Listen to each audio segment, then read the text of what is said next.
Welcome to the APMA Residency Interview Roundtable. I am Molly Judge, and I'll be your moderator. I'm from the Ohio area, and I'm the Director of Resident Publications and Research Projects for the Mercy Foot and Ankle Residency Program in Cleveland, Ohio. Our guest speakers here, Dr. Vincent Hetherington to the far right, Dr. Colleen Napolitano, and Dr. David Yeager. I'll allow them to introduce themselves before we begin this interview process. Thank you, Dr. Judge. It's a great honor and privilege to be here and be able to communicate with the future students and future residents of our program. I'm David Yeager. I practice in Dixon, Illinois at KSB Hospital. I'm residency director now for over 3 years. Some of my past accomplishments are including past president of the Illinois Podiatric Medical Association and then also past chairman of the American Society of Podiatric Surgeons. And I'm Colleen Napolitano. I practice in Maywood, Illinois at both Hines VA Hospital and Loyola University. Been the program director at Loyola University Medical Center for 2 years for our podiatric medicine, surgery, and reconstructive rear foot and ankle program.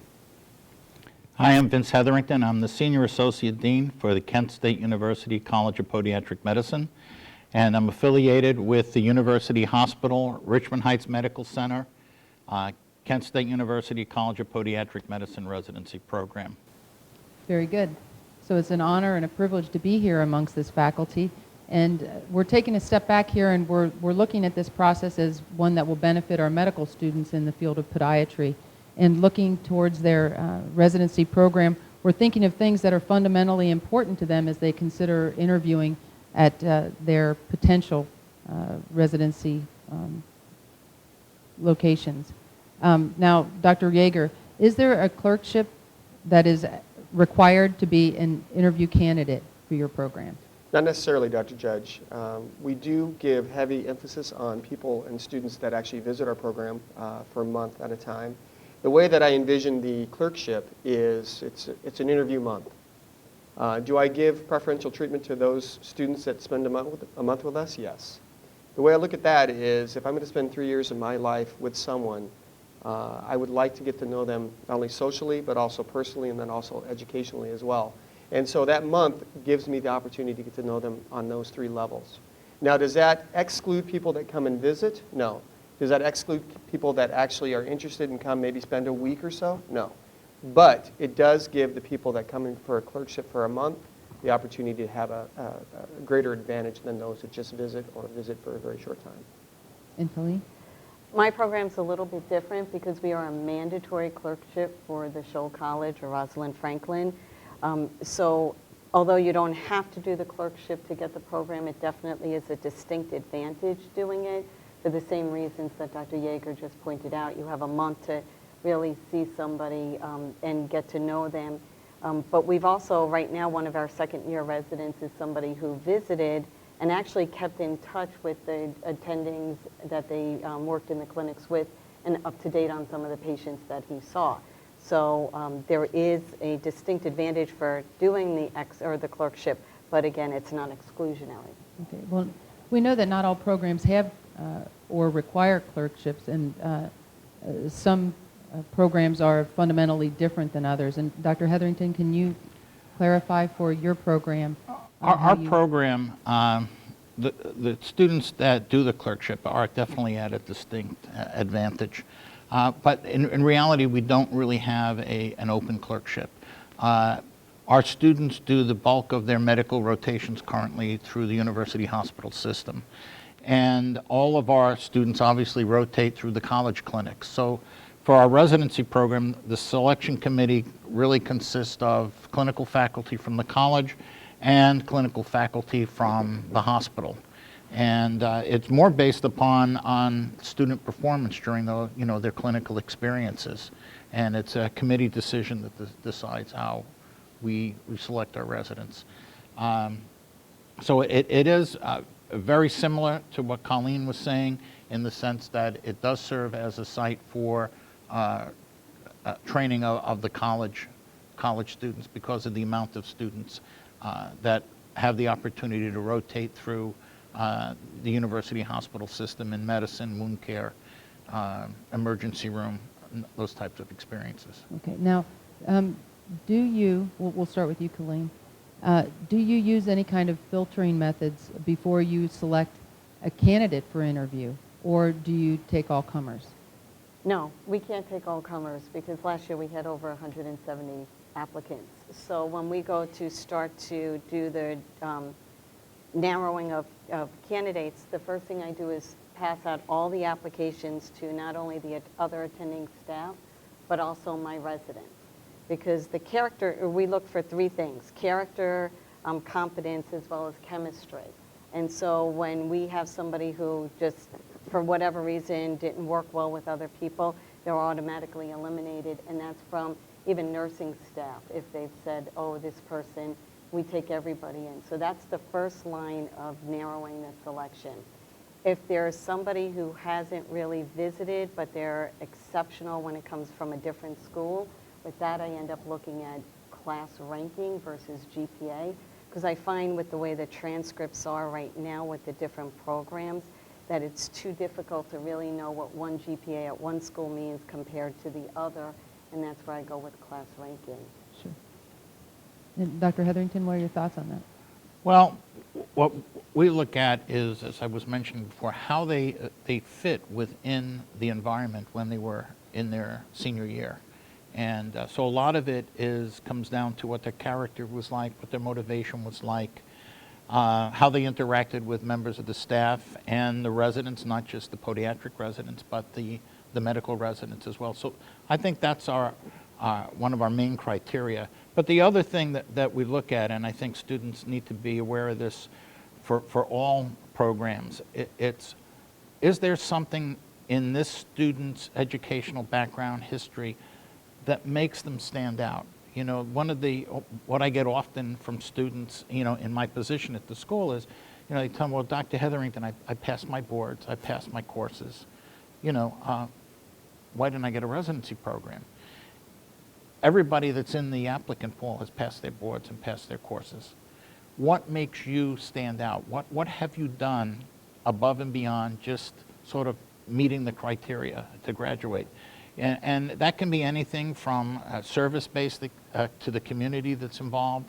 It could be service-based and leadership roles within the institution, within the college, or it can be different types of scholarly activity, whether it be research or writing articles. So we look at that as an additional factor. So a low GPA is not exclusionary for your program? Not necessarily. And Dr. Yeager, what are your thoughts on that? You know, I can't really add much in terms of what Dr. Napolitano and Dr. Hetherington added. I think one thing that I do ask students on the very first day that I meet them is I ask them, tell me something about you that I would never guess. Tell me something interesting about you. Not that, oh, I like movies. Well, okay, great. You know, so does everybody else. Tell me something that makes you, and like Dr. Hetherington alluded to, that makes you unique. And that is an opening conversation, because the way I look at it, it's a month that we're dating, so to speak, okay? And so now, tell me something that is very inviting about you that I would not guess. And then it lowers the walls of, I'm nervous about, oh, you're the attending. Big deal. Tell me something that interests us. I can say, oh, I did that too, or we can have a communication. And it's, you know, we're all working together to better our patients. That's the bottom line. So tell me something that I wouldn't guess. Okay, so again, a mid-range GPA is not exclusionary. It's not. And in fact, you know, as residency director for the third year now, during our first year, we took everybody and interviewed everybody, and that was crazy. So we do have some criteria in terms of our GPA, but that does not exclude somebody. We all have certain things that happen during our careers in terms of academics and that can influence our overall GPA. And so I think there's phenomenal candidates that are out there that might not have the higher GPAs, but that have the personality, the drive to become successful physicians, and that's what I look for. Okay, so what I'm hearing between the lines is work and self-motivation, initiative, how you work with others. These are key criteria that these residency program directors look at as primary strengths in their residency candidates. How much value does research participation or publications have in determining whether a candidate is granted an interview? Is that a baseline criteria for any of your programs? We'll start with you, Colleen. It's not a criteria for an interview. It's something that, that we do ask during the interview, like, do you have any research goals? If somebody's done research, we definitely ask them to explain it, and we explore it more. So I think it's an additional factor, but it's not, again, a sole factor on whether someone is or is not granted an interview. Dr. Yeager, what are you thinking in that category? You know, I tell students that I look at their CVs, and if they're going to mention research on their CV, I'm going to ask them about it. And I'm not going to say, oh, tell me a little bit about, and they, you know, the research, and if they say the 35,000 feet level, I'll be like, how heavily involved were you? They're like, well, if you're not heavily involved, don't put in your CV, because I'm going to ask you about it, because that interests me. Now, is it a requirement for my program? Absolutely not. But there are tons of companies that come to us that are interested in residency research. And you know, now the national ASPS conference, we all give the students an opportunity and the residents to gain confidence in their speaking skills, gain confidence in interaction with other doctors and possibly future employment. And really, the more that you articulate your views, the better off you're going to be with your patients. And so I tell students in terms of research, no. Is it a requirement? No.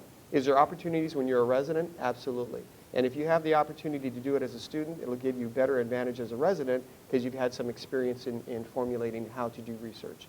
So it's not a strict requirement for me. Do I like the residents to do it? Absolutely. But I don't require it. If a student is unable to visit your program as a clerk, so they're unable to give you a solid block of time, is there another method that they can visit or participate at your program and in a meaningful way to boost their potential for becoming a resident at your program? Dr. Yeager? Absolutely. That's a great question, Dr. Judge. I mean, every Tuesday morning we have, it's called Journal Club, but it's more PIMP session. And I really look forward to Tuesday mornings. And so if the student is going to come and visit, I recommend them coming on Tuesday morning, having a journal article. That's their one day, their 8 hours to 10 hours day that they can splash. And it's important that they make contact with myself, Dr. Palmer, my associate, as well as the staff, because one day can make or break you. And you have to make a distinct impression. I think some students go into, well, I'm going to visit for a day and then I'm automatically going to get an interview. That's not the case. Sure. So I think it's important to just become strong, come prepared, and be eager to learn. Dr. Hetherington, is there any chance that a potential candidate could break down the walls, somebody from another or out of state? I mean, we encourage people to come visit. You know, that's definitely, even our own students that may not have that, do a medical rotation somewhere else and are interested in the program. We recommend that, we know them at the college, of course, but we recommend that they do schedule time and go out to the hospital and visit the staff out there as well. So we encourage that. Pretty much we're, you know, we primarily take from our own candidates.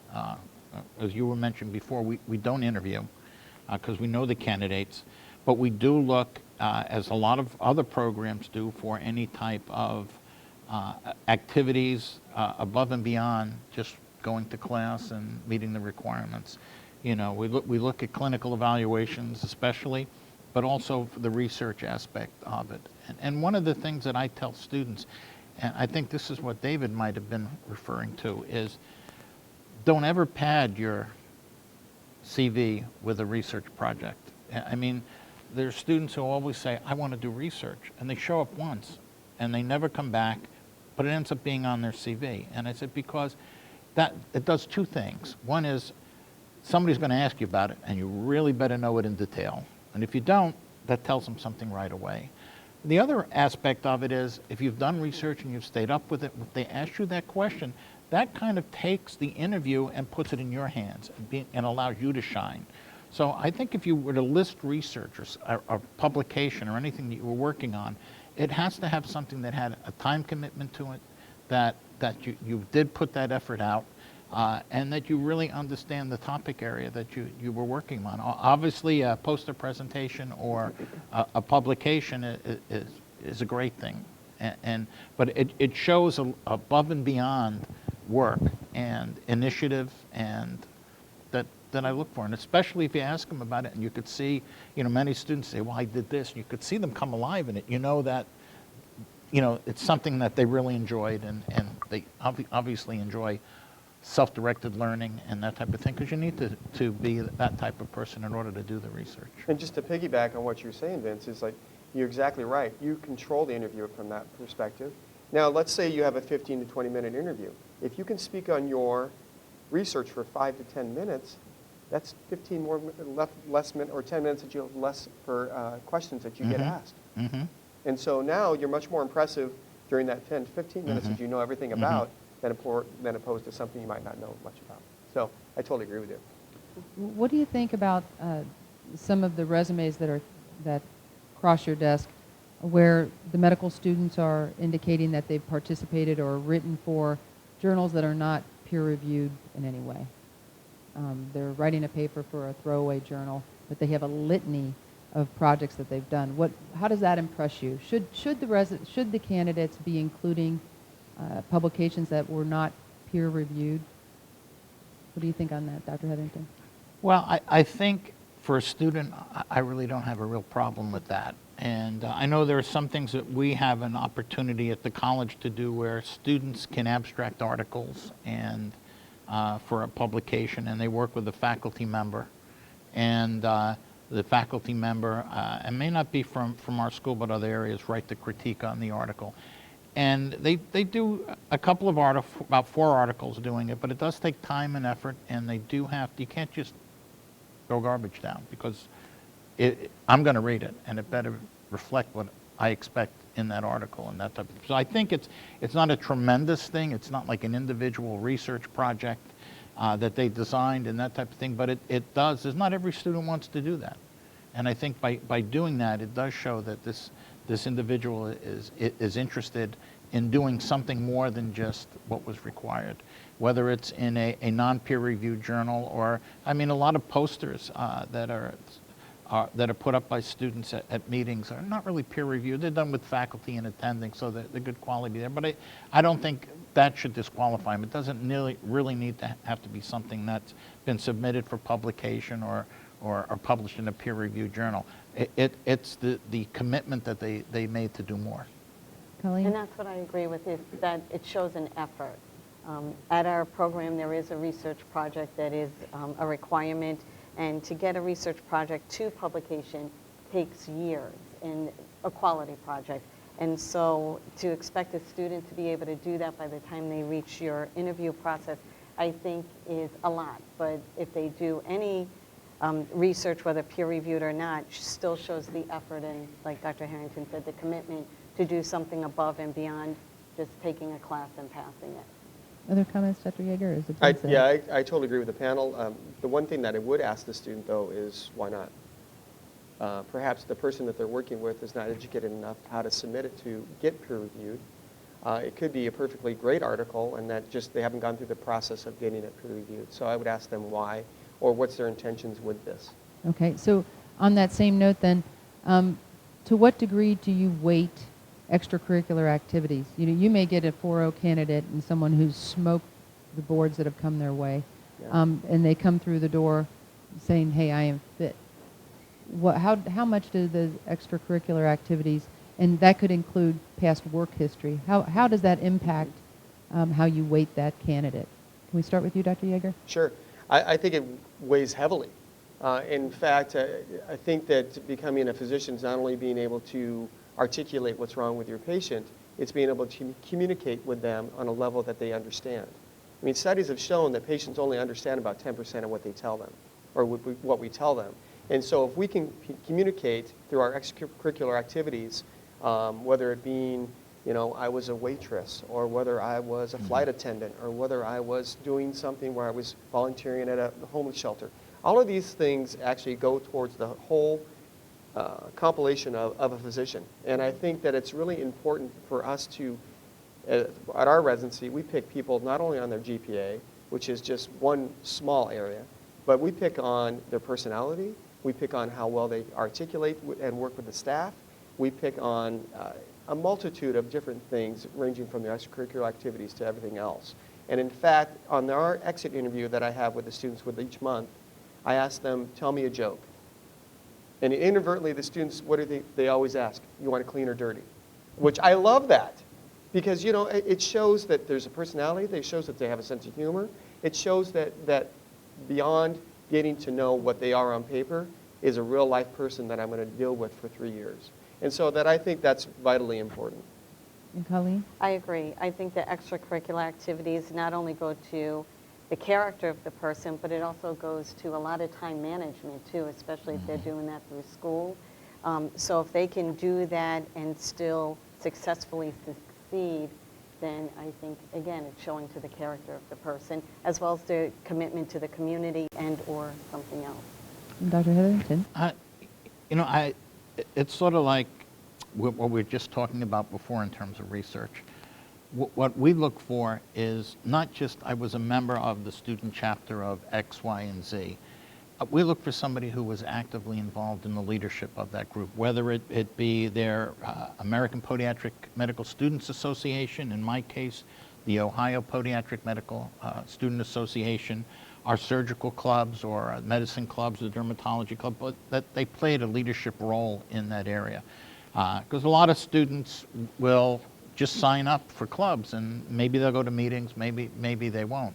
So you have to really look at, you can have somebody that's been a member of every club in the school, but you know, you can't monitor that, but you can see if they've had a leadership role in the institution. But also, I agree, there's a lot of our students at Ohio that are involved in a lot of community projects, collecting shoes or collecting, you know, food, supporting a center for mothers and their children, you know, that type of thing, community service. In our area, we also have students that are involved in the free clinic. You know, to me, you're doing that on your own time, and that's a commitment. Mm-hmm. So not just what have you done in the school, but what do you do in the community? Okay, now regarding the nuts and bolts of the interview process itself, if we asked you to just put it in a capsule, how you conduct that interview, is it stratified? Here's an academic, here's a hand skill, and then here's an interview on social background. Can you give us the nuts and bolts of your program, Dr. Yeager? Yeah, you just hit it right on the head. We actually, every one of our interviews is clinically based. And so we try to understand if the student had seen that patient in the office, so obviously we don't ask them about that during that month. But our interview itself is exactly one clinical case. Now, what's interesting, and we like to do it very similar to oral boards in terms of we go, we have an interview, we have a clinical case, and if the student, not necessarily if they answer correctly, but we want to see how their logical thinking is, and to see if they are thinking in terms of, they might not have it right, but they might deter themselves on a road that is just fraught with danger. I love to say that to them. I said, are you sure you want to go this path? And so if they're thinking logically through the clinical case, great. The second part is I also tell them, ask me, if I'm not familiar with them or I didn't ask them, tell me a joke, tell me something about yourself. That's more of a personal. And then at the final, we don't have them do any hand ties or any of that stuff for the simple reason that during their month with us, we're able to witness their hand skills. And through the evaluation process through the schools, I still remember, and I print those out and put them in their file if their hands were bad or if they were not up to speed or what have you. And if the student can comment on that and say, well, you know, I know during the hand ties, during this case, I wasn't so good. I've improved upon that. That shows me a tremendous amount. And so I think part of being in practice is looking within yourself and always critiquing yourself to make yourself better. And I think as a student, you always need to do that as well because you're always improving. And if the students say, you know what, at the beginning of this rotation, I couldn't suture anything. And then at the end of the suture or the rotation during the month, they're suturing like crazy, that is huge. And so I look for improvement in the month itself. And Colleen? So our interview process is 3 people participate in the interview process, other faculty members, and we rotate year to year, me being a constant factor. We always start out with the social questions. So when that interview, when their transcripts come across and the Casper packet, we read everything. And so sometimes they may ask a social question about their personal statement, or it'll still be considered social if I ask them to tell us more about their research, where has it gone to this point, or some type of volunteer thing that they've done. So I consider that still the social. We usually then ask them to tell us about an interesting case that they've had. And sometimes if they say it's interesting, like what's the most interesting thing you've seen on your other clerkships, if it's interesting to them, then we think that they should know factors about it. And sometimes our academic questions come from that. If they don't come from that series, then we actually have case presentations that we will present to them as well. So as my colleagues here had said, a lot of times it's the resident who dictates how well their interview does or doesn't go. Because if you're going to tell us an interesting case and not know anything about it, or even some of the advantages that's come about, then that tells us a lot that you really haven't kept up with it. So it could help you and make you shine, or it can hurt you in the same interview process. Understood. Dr. Headington? You know, I think students that do a clerkship are at a distinct advantage in terms of the program. But what about the students that didn't have the opportunity to do that? And actually for both groups, before they start the clerkship and before they visit and before they interview, what I recommend to students is to research the program. And I don't mean, you know, how many triples did they do or how many bunions did they do. I mean, what is this program interested in? What is the heart of this program? Is it a big trauma program? They do a lot of wound care. It's very easy to go to the library and go to PubMed and look and see what kind of publications have come out of this institution. Because you can pretty much guarantee if they've written on a certain area, when you get there, they're going to ask you about it. And you should know, if you want to show that you're interested in the program and you're prepared, you should know about the program, you should know what they're interested in, and you should be able to answer questions in that area. And I think that helps, helps people for the clerkship, and for when they visit and for their interviews. And I think these are things that students can do to prepare before they go to programs. Because you don't have to know everything. You have to be honestly say, I don't know that, but you better know it the next day. Sure. But I think knowing about the program and what their interests is, if they write on a certain area, whether it be Charcot reconstruction or something like that, then I would prepare. I definitely look and see what they've written in that institution. Sure. Yeah, do your background check. Mm-hmm. So to the residents, do your background check on the program that you're preparing to interview for. Regarding candidates coming in, if there were one category of study that you think that they should have a very strong vein in, whether it's anatomy or physiology, fundamentals of surgery, what do you think is key before they come out to your program that they hone? Which academic vein do you think they should spend the most time at honing? Dr. Yeager? That's an easy question. I think it's radiology. For the simple reason that, I guess I say it's easy. But now I think about biomechanics, I think about pathology, but I think it's easy for us in a patient's room to go over the x-rays with the patient, with the student and the resident there and ask questions of the students. And so it's easy in terms of radiologically to ask them questions. So I think knowing the radiology, knowing and in turn knowing anatomy for that matter, in terms of how it's relation to the radiology, is vitally important. And going back to Vince, to the other previous question, one thing that I would like to say to students that impresses me as residency director during the interview process is come in and ask the director, how is that patient that we did that month? How is Mr. blah, blah, blah, blah, blah doing? Because that to me shows that you care, shows to me that you've thought about that person, and shows to me that you really, really are interested in the program. So I wanted to make sure that we piggyback, because that is vitally, as a residency director, if you were to come in and say to me, how's Mr. Jones doing? Be like, you remember that? And then that brings me back to that month that they were there, and that brings me back to how he or she took care of that patient and took me back to how well they did. Mm-hmm. And so that to me shows that number one, you really care, and number two, that you care about people. In terms of knowing the radiology, know your radiology. I'm Shoal-friendly program. The Shoal students do wonderful. I have a California resident now. He does great at biomechanics. And so of our biomechanic questions, we always ask him, hey, what do you think about this? And then it's a voluminous biomechanic evaluation, and we love it. So I think diversity within our program is awesome. Okay, so I'm going to piggyback on one thing. Don't wait, my opinion is do not wait for the interview process to say, how's that patient doing? If you've done the clerkship, that's fine, but if you've come to visit and you spent only a day, you have the resident's email, you have the attending's email, email them like, just thinking about it, how's that patient doing? Because if you don't ask that question, they may think you forgot about it, and does that set you up to get the interview? Okay, that being said, when I think about what I think the strongest thing you have to have is really anatomy, because everything else follows. It's great to read an x-ray, but if you don't know a calcaneus, then that's the features of a calcaneus.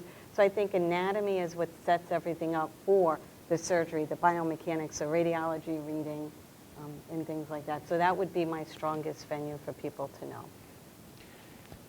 When I was thinking about this, getting prepared for your residency, your clerkships, your interviews, what's the subject you're furthest away from at that point that's absolutely critical? And that's anatomy. And I agree with Colleen, it's the key to imaging and everything else. And I always remember students who come up to me and say, I was in the OR and they pointed to something and they said, what's that? And I didn't know, or I wasn't sure. And I think that happens just about everywhere. And I think so reviewing your anatomy and being up on your anatomy, and there's a lot of tools to do that. You don't need textbooks. There's a lot of great stuff on the internet and everything else that you can shine on your anatomy, because it's been a while since you really were in the anatomy lab, and it's a little bit different now. And I think that will strengthen you for all of the experiences. Okay, so we can agree that a strong academic vein in the category of anatomy will facilitate you through all other categories of medicine and surgery. What do you think about awareness of the current literature? Residents or medical students have so much work to be done academically, trying to get out, rotate at facilities. What do you think about it when they walk through the door and they haven't seen the latest issue of Journal of Foot and Ankle Surgery or JAPMA?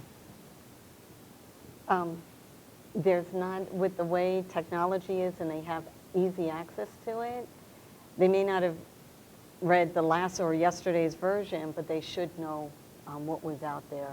And so I think that there's not a lot of excuse for not reading up on the literature. Because even if they're coming to visit, there's a case, there's a surgery, or what have you, that you should still be looking up what some of the literature has to say about it.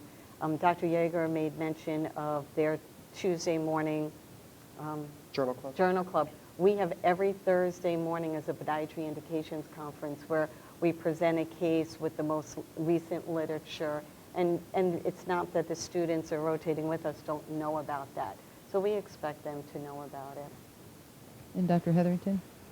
There's a lot of literature out there. And, I'm not so sure that it's necessarily that you read the Journal of Foot and Ankle Surgery every month and you read the Journal of the American Podiatric Medical Association. There's a lot of literature out there. What I do is I encourage students to read, but what I encourage them to do is, you're in clinic and there's an interesting case. You can electronically find a lot of material on that. You can find it in peer-reviewed journals. You can download the journals. You can keep it in your computer or on your iPad or whatever you're using, your tablet. You can have it for, of course, read it. Don't just harvest it, but right. Read it. And you can keep it in a file for future reference. So every week, you could always be reading on a new topic. And, and again, I'm not saying, usually you're looking at the current literature from that standpoint. So I encourage students to read more and to read something that's of interest to them, because when students come to me and they say, what should I be reading? And it's what I'm interested in may not necessarily be what you're interested in or what ties into your education right now. So I think, reading is very important to build a knowledge base. Whether it's just focusing on our literature is not necessarily that important to me. The technology has really ingrained itself in our culture. And the students now are becoming very reliant on technology for access for fundamental information. Are you finding gaps in their understanding with regards to just not only fundamentals of the academics of medicine, but in surgical aspects of what we should be preparing for residency? We're Googling and we're getting online information. When you're doing the interview process, do you twist your questions in a way that to find out, hey, do you really understand the fundamentals, or are you living online, or does that even make a difference these days? Absolutely, Dr. Judge. As the last question, what I was going to bring up is not necessarily the latest literature, but the classic articles, I think, are key. Because without knowing the classic articles, how can you go forward with some of the newest technology? Because you can compare, well, they used to do cross K-wires for this. Wow, whoa. Okay, now we do this. And so now if you never knew what they did in the past and had a baseline, how can you see how much better this technology is? And so I think knowing the classic articles are important. I think that now it's funny because I'll ask a student a question and they don't know. And students, if you come to my program, don't guess, because that drives me crazy, okay? Guessing just wastes my time and your time. And if you get it right, you guessed. You didn't learn anything.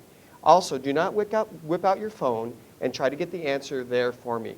That does nothing for me. I can do that too. I have a cell phone. I can do that as well, okay? What I like is if you don't know the answer to a question, you look it up, you bring it out next day, and you bring it in to me. And so Googling the answer to me or using the technology that we have, is that really learning? Is that really articulating, or is that just spitting out what I want to hear? It's not. If you take the time to write it down and present it to me rather than reading off your phone, I think it's much better. Dr. Hetherington? I think these types of things are learning tools, but they're not to replace what you need to know. I mean, you can find a lot of electronic journals, textbooks that, that are very good reputation and everything. You can find them electronically, so, they're right at your fingertips when you need to look something up or you need to learn something. But I don't think it's the type of thing that it should be where, well, I don't really have to learn that because I've got my cell phone. I can just look it up and let you know what the answer is. Well, when you're in the operating room, you can't go, excuse me, I need to get my cell phone. So you need to understand and comprehend this material. And the cell phone, the tablets, the computers are tools to allow you to learn. But it's the learning that needs to occur, and not just say, well, I have availability to the material. No, you need to know the material. That's a tool that just helps you find it. Now, do you think that for your candidates coming through the door, if they have not had hands-on surgical skills, can you feel them out for that during your interview process, or may you be blindsided by someone who truly isn't experienced? It's a great question. Generally, with the students that come through us with a month, we have them do some type of, whether we have a cadaveric workshop or whether we have them do hands-on suturing.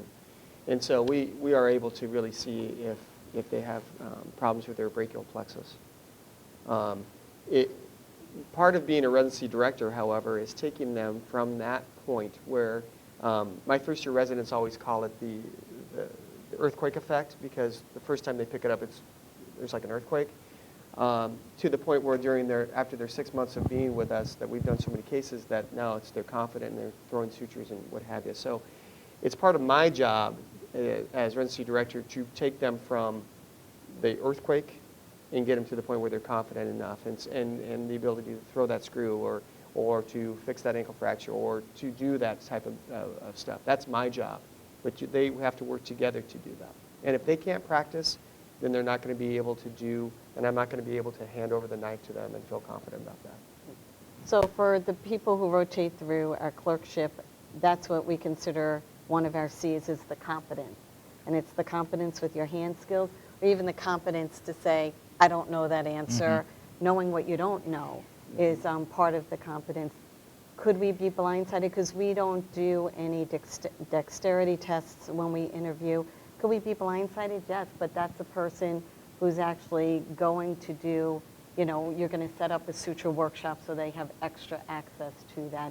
And like Dr. Yeager said, that's part of our job as a program, to try and take you from not understanding the concepts of hand skills or being able to perform them well to being confident with what you do in the OR. Regarding most information anymore is available online to include clerkship manuals that may be published online. Can we say across the board that that information is available for your programs? Yeah. It is. Of that information, are there any holes or are there any weaknesses in the program manuals that exist today? So when a clerk comes, are you finding there's a gap in the information clearly, or some element that the potential residents may misconstrue? So are you thinking that you have a clean machine with regards to your protocol that's written and published online? Dr. Yeager?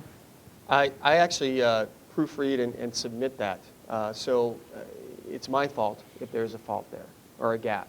I love having these students come in because they ask questions that might not be included in there. So I think as residency director, I'm approving everything that's written about the program. And so if I can add things or take away things that I might not be applicable, I'm always changing that document.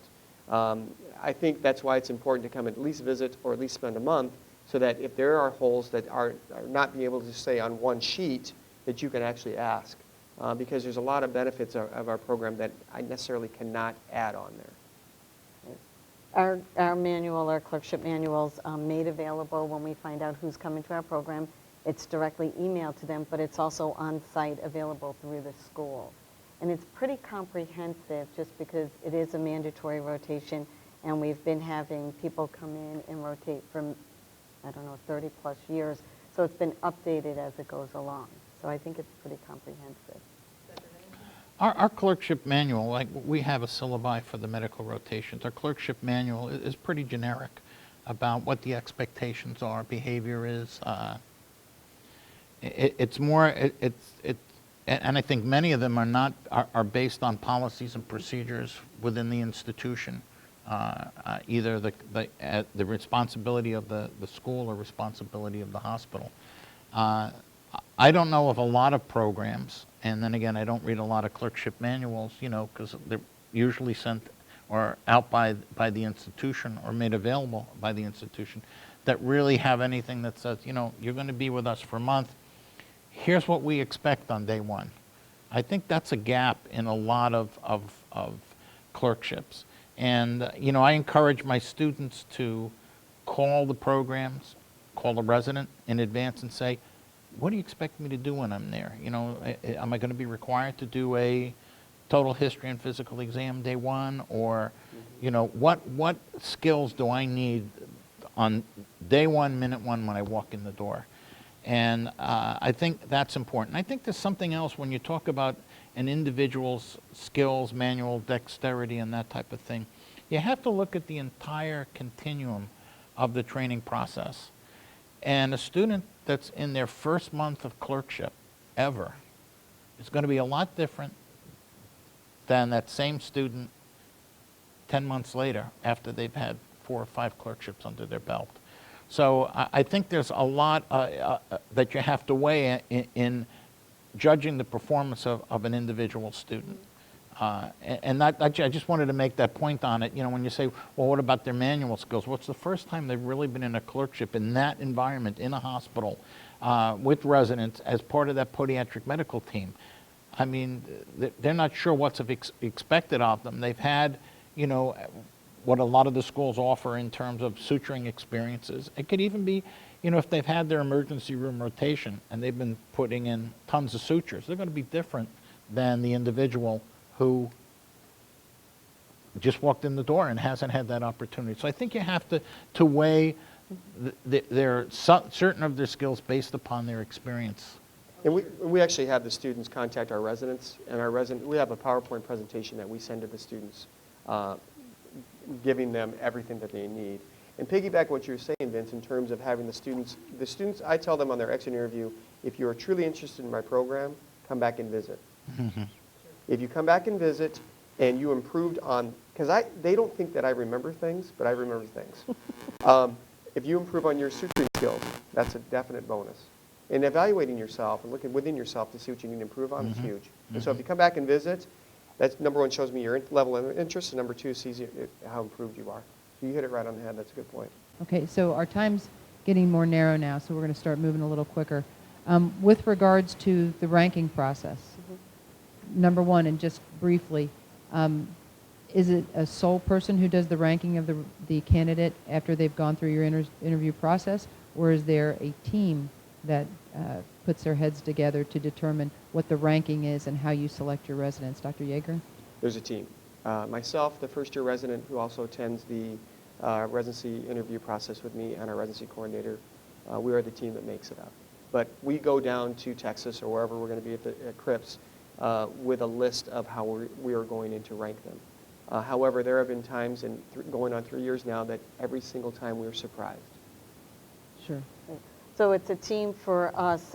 I come back with a preliminary ranking, and then I sit with all the other attendings as well as our residents, the people who the future residents will be working with, and then we ultimately decide the final ranking. It's definitely a team approach. My role is more to help coordinate the process, but the people that really know and the applicants and have had an opportunity to work with them are the clinicians and the people from the hospital. So they're the people that actually rank or provide the input on the individual candidates, and they're the ones who actually are responsible for. It's their information that the ranking occurs on. Okay, so if the ranking process is considered 100% of your tabulation, what percent does the residents' input equal in your residency program? So when the residents weigh in about a potential candidate, how heavy is their input weighted? Dr. Yeager? About 50%. That's huge. It is. That's an important thing. So when you're rotating, you know who you have to shine to. It's enough to take someone out of a ranking if a resident is feels that they cannot work with that person. Because I feel like when we pick future residents, we have a chemistry that we know we all work together. So if someone's saying they're not going to fit our team, that weighs a lot. And like I said, it's enough to take someone out of ranking. Dr. Hetherington? Well, I think that they don't have a huge role in it, but they would have feedback through pretty much the hospital experiences where they've rotated with the students, and that would be through the hospital. We don't really have them as members of our selection team, but any feedback or difficulty they'd experience with the students, it's, and positive experiences, we usually hear that from them. Mm-hmm. And that's just one more area or one more piece of data that we look at to say that's a positive for the Right. student. Okay. If you looked at the clerkship or the rotation at your program as stage 1 to your interview process, how many stages are at your interview? Do you have callbacks? Is there a second round? Is there a third? Is there a process of elimination and you get a small select group that you interview? Dr. Yeager? Absolutely. We do callbacks for the simple reason of narrowing it down. Having two positions, let's just say for round numbers, we have 20 applicants. There's 10 that we are very serious about. We want to actually see, I feel as though the callback takes it to a different level. Because now the student knows that they're in the running. And so now the callback gets down to the nitty-gritty. We've gone the academics. You tell me, and I tell them that, why should I choose you? That's my question. Why should I choose a resident? And I actually tell, believe it or not, I have told students that I absolutely love, that I want them to be a resident. I'll say, listen, you're going to get a call back. I'm going to ask you, why should I choose you as a resident? And I'm telling you right now, there were a couple that did not know how to answer that question. Mm. So to me, I'm giving you a layup, okay? Slam dunk it, right? Didn't take the time to answer it, whatever reason, that shows to me that you are not interested in the program. So the callback to me just takes it to a different level and a little bit more serious about the program. We have no callback at my program. I mentioned before, we don't really interview with our candidates, so we don't have a first interview, so we don't have a call back. Sure. Because our program's familiarity with the students that are applying from the college, I mean, their interviews have been months in our clinic and time at the hospital, month at least or 2 months at the hospital. So a 15-minute interview really isn't going to do a lot. Sure. Okay, so this wouldn't pertain to you then, Dr. Hetherington. With regards to the unmatched portion of the program for the CRIP, what is your advice then to those residents who go unmatched? Contact the programs that have an opportunity to offer you a program. If your program is not matched, are you encouraging people who did not match, and will you scramble to take someone, or would you rather leave that spot open? I am so glad you asked that question. Last year, we had one spot that did not match. We chose a student that did not match from the previous year. Very high on him. He sat and told me, I want your program. I'm ranking you number 1. I, in turn, believed that, ranked him number 1, found out that we did not match. So to me, that is the biggest thing that will drive me crazy. Because I'm going to tell you right now, and I tell students, if I like you and I'm going to tell you that I rank you, you do not have to tell me where you're going to rank me. Okay, that's illegal. But I'm going to tell you where I'm standing. And I am going to tell you straight up, this is what I'm going to rank you. So please do not lie to me, because then I end up in a scramble and I will remember your name. Sure, sure. Yeah, integrity matters. So that's not fair to the residents, it's not fair to the director, it's not fair to the program or the hospital. So yeah, we've seen that time and time again, so it's a shame, but happens. Now, Colleen, would you entertain taking in someone who's unmatched if you did not match yourselves? Yes, but we did not go through the match part 2, but I also believe in that system. And so I don't know how it would work out, but if it was taking somebody who unmatched, absolutely. Okay. I feel like we would take the best candidate. Yeah, so I believe a lot of people work very hard to place candidates that go unmatched. As we wind up this interview now, what is the final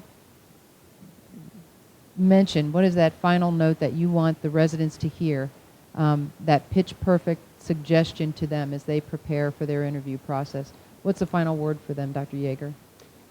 Be personable, be real, be educated, be articulate, but also realize that as a program, I need you just as much as you need me.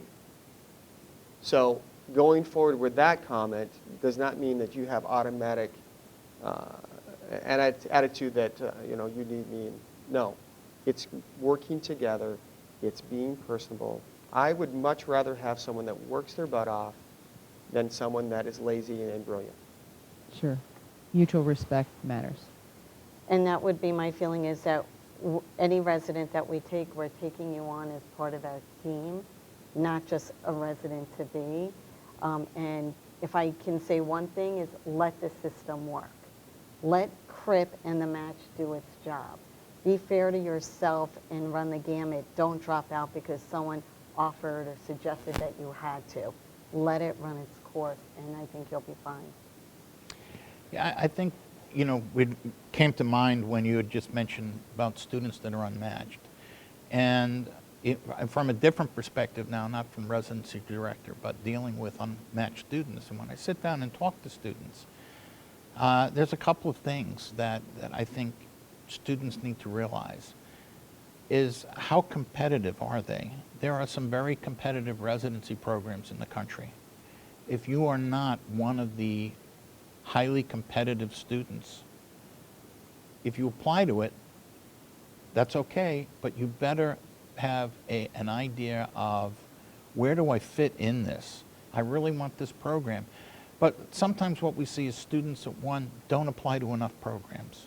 They don't go to enough interviews.